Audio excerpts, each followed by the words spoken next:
आजसम्म चाहिँ हाम्रो बौद्ध क्षेत्रमा चाहिँ के निर्माण भयो भन्दाखेरि यसरी हाम्रो 2-2.5 फुटको यसरी निर्माण भइरहेछ यहाँ। आज पनि हाम्रो यहाँ चाहिँ विशेष कामबाट प्लस हाम्रो श्रमदानबाट चाहिँ आज निर्माण भइरहेछ।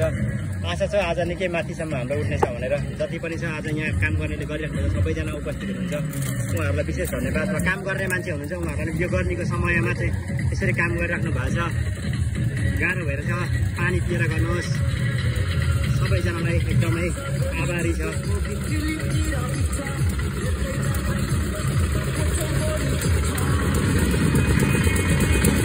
यसमा पनि यसरी नै अगाडि बढ्नेछ, जुन यसरी आइरहेछ यता आएर चाहिँ यो यहाँसम्म आउनेछ। आशा छ अब हामीलाई जति पनि सहयोग गरिराख्नु भएको छ उहाँहरूलाई, जति पनि हाम्रो चाहिँ राज्यबाट आइरहेछ यो कोर्सको लागि पनि हामी विशेष धन्यवाद दिइरहेछ।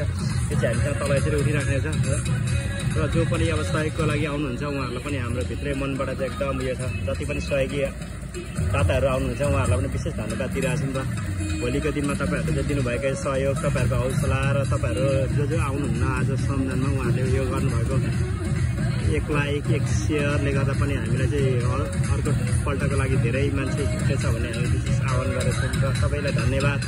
आशा छ यो बौद्ध क्षेत्र भोलिको दिनमा एउटा उदाहरण शिव 87 प्लस पूर्वमा एउटा उदाहरणीय काम बन्छ भन्ने एउटा गरिरहेको छु। ठुलो छ, बिस्तारी बन्छ। अब एकैचोटि हतार गरेर कहाँ हुन्छ र बिस्तारी आउँछ, देख्छ। अब यो सुरुवात गरेछौँ, सुरुवात गरेपछि तपाईँको बाधा अडचन आए तापनि यो चाहिँ सम्पन्न हुन्छ भन्ने चाहिँ हामी विशेष आशमा छौँ। र बौद्ध क्षेत्रको लागि हामीले चाहिँ गरिरहेका छौँ। सम्पूर्ण कामहरू चाहिँ निर्माण टोलीहरू चाहिँ यसरी भइरहेछ।